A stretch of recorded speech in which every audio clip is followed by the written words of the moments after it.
May kilala ka bang ganito? Isang taong laging nakabantay sa harap ng gate nyo. Isang taong nakalubog na ang isang paa sa lupa, masecure lang ang kaligtasan mo. Umulan umaraw, laging nandyan, mabantayan lang ang pag-aari mo. Hey! Tapos yung sweldo, gaganto. Hindi mo ba naisip na kaya niyang salubungin ng bala bago dumating sa'yo? Tapos bubulihin nyo na trabaho lang ng tamad ang ginagawa ng taong to? Sige nga, subukan mo nga tumayo sa loob ng 12 oras. Tapos kalimutan mo magdala ng pamunas. Tingnan lang natin kung hindi tumagaktak yung pawis mo. Huwag ganun pare ko, oy. Huwag ganun. Magpasalamat ka na lang dahil may ganyang mga tao na kayang tanggapin ng trabaho kahit alam nilang buhay ang kapalit nito. Eh meron naman silang sweldo. O sige, ikaw sumalubong ng balay, ito yung 500 piso. Huwag mong ipagmalaki ang sweldo. Tumayo ka na lang, taas noo, nasa kanila, sumaludo.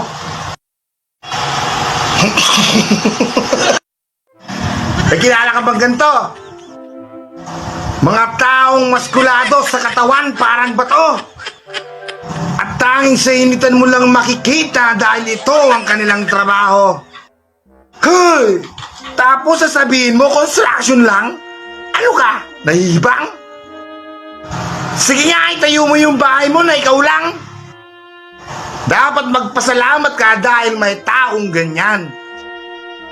Sige, isipin mo, kung lahat ng tao mayaman, sino ang gagawa ng mga yan? Sige, tumingin ka sa paligid. Lahat ng makikita ng iyong mata ang gumawa, construction worker lang. Pasalamat ka dahil ikaw nakapagtapos, samantalang sila hikahos. Pinipilit lumaban sa buhay hanggang ang buhay nila ay matapos. Tapos sasabihin mo, construction lang? Che. Huwag ganun pare oy. Huwag ganun. Maging proud ka na lang dahil ang talento nila ay kakaiba. Kakaiba.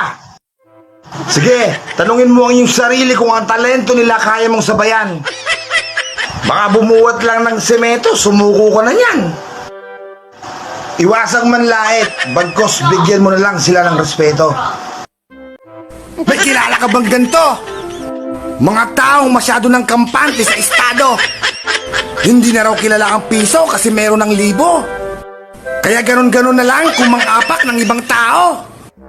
Huwag kang masyadong masanay. Hindi yan tinatanggap sa hukay. Pera na ba ang Diyos mo? Yari ka pag pinitik ka ng Diyos ko. Hindi naman ako sa naiinggit. Naaalala lang kita pag ako nakapikit. Pagmulat ang mata ko, naisipan kong gawan ka ng content. Dahil may gusto lang ako sa iyong sabihin na isang bagay. Na kahit gaano kalaki ang iyong bahay, makikinabang sa iyo anay. Hoy! Hintayin mo ang iyong karma.